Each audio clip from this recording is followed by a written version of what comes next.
సంక్రమణం. సంక్రమణం అంటే ముందే చెప్పుకున్నాం, సమం పాద విక్షేపే, ఈ ధాతువులోంచి సంక్రమణం అనే పదం వచ్చింది. ఒక దాంట్లోంచి ఇంకో దాంట్లోకి పాదం వేయడం సంక్రమణం.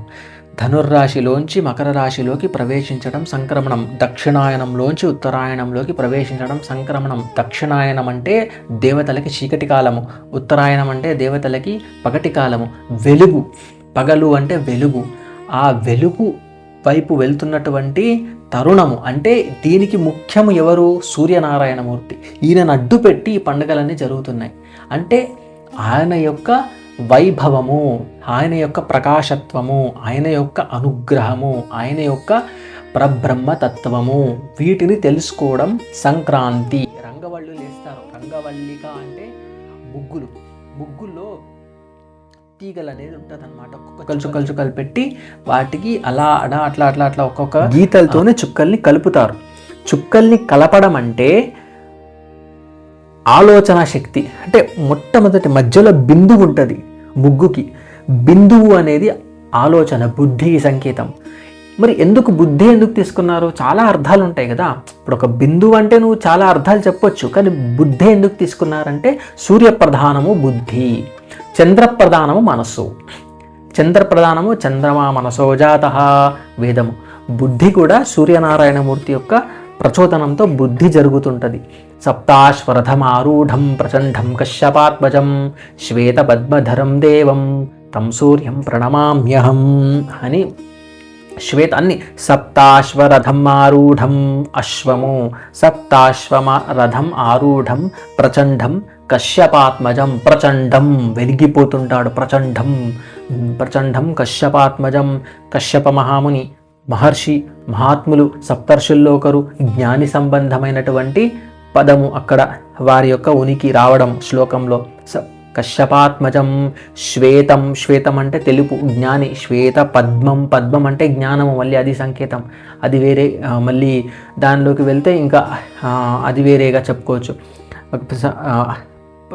శ్వేత పద్మధరం దేవం తం సూర్యం ప్రకాశం, తం సూర్యం ప్రణమామ్యహం నమస్కరిస్తున్నాను అని.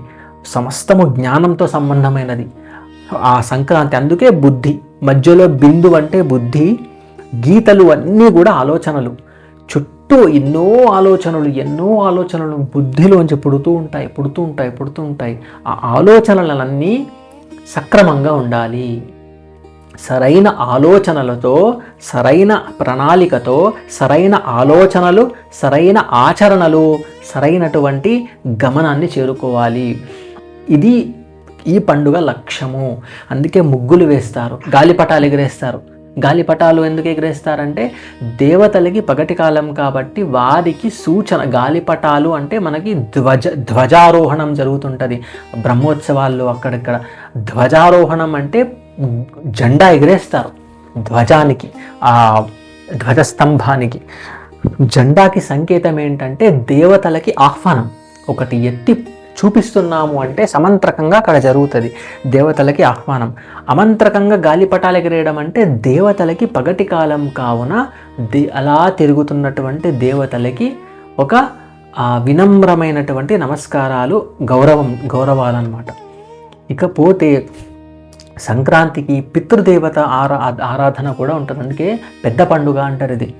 పితృదేవతలు కూడా ఆరాధించుకోవాలి చెప్పాలంటే. ఎందుకంటే చీకటిలోంచి వెలుగులోకి వెళ్తున్న పితృదేవతలు కాలం దక్షిణాయనం, ఉత్తరాయణంలోకి వస్తున్నాము కాబట్టి వారిని నమస్కరించుకొని ఎవరైనా పితృదేవతలకి తర్పణాలు ఇచ్చుకోవాలనుకుంటే తిలలు సమర్పించిన తర్వాత నువ్వులని పాలల్లో వేసుకొని కొత్త బెల్లం, కొత్త బియ్యంతో పొంగల్ వండి స్వామివారికి, సూర్యనారాయణమూర్తికి సమర్పణ చేసుకుంటారు.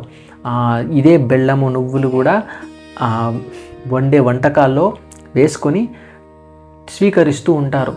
మకర సంక్రమణం అంటే వెలుగు వైపు వెళ్ళడం, మంచి బుద్ధిని పెట్టి, ఈ బుద్ధి ధర్మం మీద పెట్టి ధర్మాచరణతో పరమేశ్వరుని సూర్యనారాయణమూర్తిని సర్వదేవతాత్మకమైనటువంటి సూర్యనారాయణమూర్తిని ఆరాధించి ఆయనని చేరుకోవడమే సంక్రాంతి.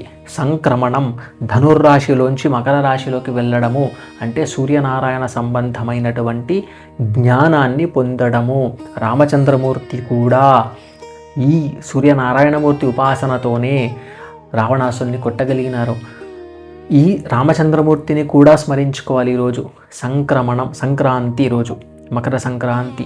ఇకపోతే ఇవన్నిటితో కూడుకున్నటువంటి పండుగ సంక్రాంతి పండుగ. అంతేగాని ఏ బెల్లం అన్నారు, ఏం చేసుకోవాలి, ఇవాళ ఏం వండుకోవాలి స్పెషల్, ఇది కాదు. ఇది ఒక్కటే కాదు, ఇది అనుభవించాలి, ఇది సంతోషంగా తినాలి, అనుభవించాలి.